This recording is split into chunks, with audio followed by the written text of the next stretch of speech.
rapport y a-t-il entre le Maïdan Tahrir du Caire ou de Bagdad et le Maïdan de Kiev, en Ukraine?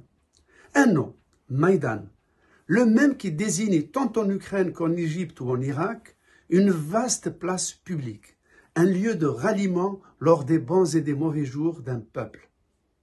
Le mot, qui a la même racine que Médina ou Médine, la seconde ville sainte de l'islam après la Mecque, dérive de l'arabe Maïdan, signifiant square, vaste espace plat et ouvert au sein d'une ville. Il est entré dans le vocabulaire ukrainien lors de la domination ottomane de l'Europe orientale, via le turc issu du persan, lui-même dérivé de l'arabe.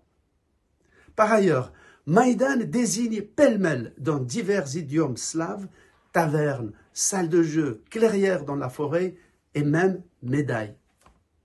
Il entre dans la composition de nombreux toponymes de places, de villages ou de rivières russes, ukrainiens, moldaves, polonais, biélorusses.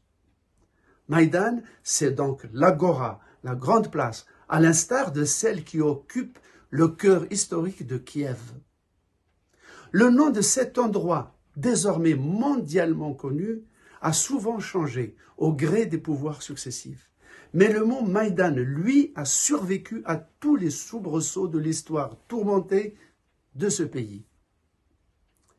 L'orientation pro-européenne du mouvement d'opposition au pouvoir ukrainien pro-russe lui a valu le surnom d'Euromaïdan. L'invasion russe de l'Ukraine n'a pas réduit pour autant le symbole de Maïdan en tant que baromètre de la vie politique du pays. Désormais, c'est une image fixe d'un Maïdan désert et béant que les médias internationaux ont choisi pour illustrer la chape de plomb qui s'abat sur Kiev.